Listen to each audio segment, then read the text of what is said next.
Former Minister of Information and Orientation, Professor Jerry Ghana, has declared with certainty that former President Goodluck Jonathan will contest the 2027 presidential election on the platform of the People's Democratic Party, PDP, and reclaim the presidency. Speaking to journalists shortly after the PDP Niger State Congress in Minna on Saturday, Ghana said Nigerians had experienced two other leaders after Jonathan and were now yearning for his return. 2027, Jonathan versus Obi, not choice or political trap. What if Goodluck Jonathan makes a shocking return in 2027? What happens to Peter Obi, the man many Nigerians see as true challenger to Bola Ahmed Tinubu? A political analyst, Donald Okwuosa, has predicted that if Jonathan contests, Obi's presidential ambition may collapse. But is that really true? Or is this another trap designed to divide the South and hand power back to the North in 2027? Today on Chinick TV, we critically break down the 6 points raised against Obi, the hidden truth the report refused to tell you, and why Nigerians, especially the youths, must pay attention to this dangerous game. Stay with me. Let's begin today's analysis with the Analyst claim.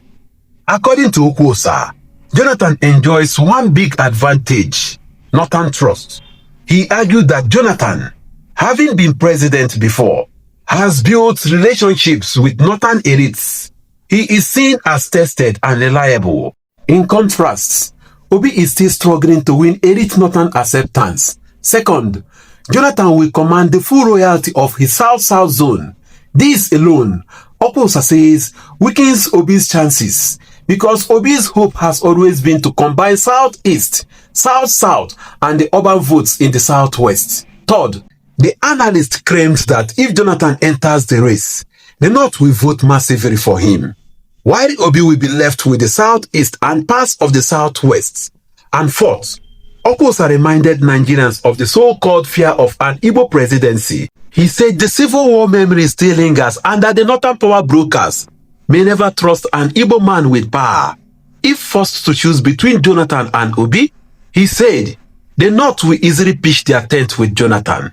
Finally, Okwuosa warned that Obi should forget the North in such a contest. Let's see the issues with this analysis. On the surface, it sounds logical, but let's be honest. Is this the full truth? First, let's recall history.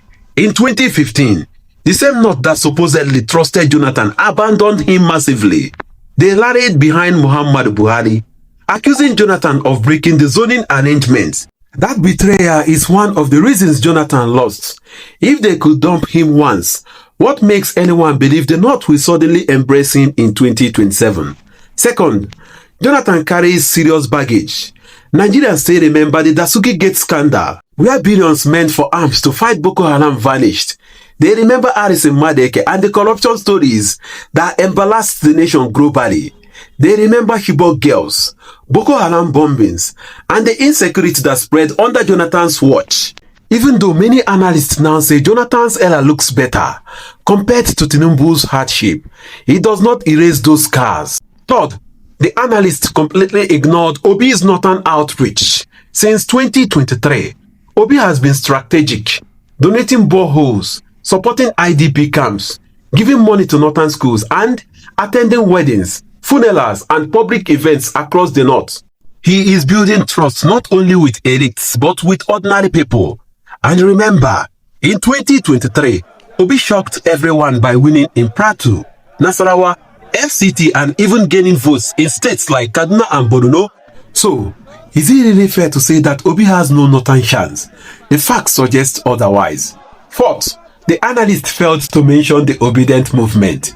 It is not just a Southern or Igbo thing. The movement exists in Kano, Kaduna, Maiduguri, Jos, and Sokoto. Social media campaigns, town hall meetings, and grassroots organizing have already planted Obi's image in Northern consciousness. Finally, let us ask, if the North truly wants power back in 2031, would they risk Obi, who could run for 2 terms, or Jonathan, who the constitution remains to just 1 more term?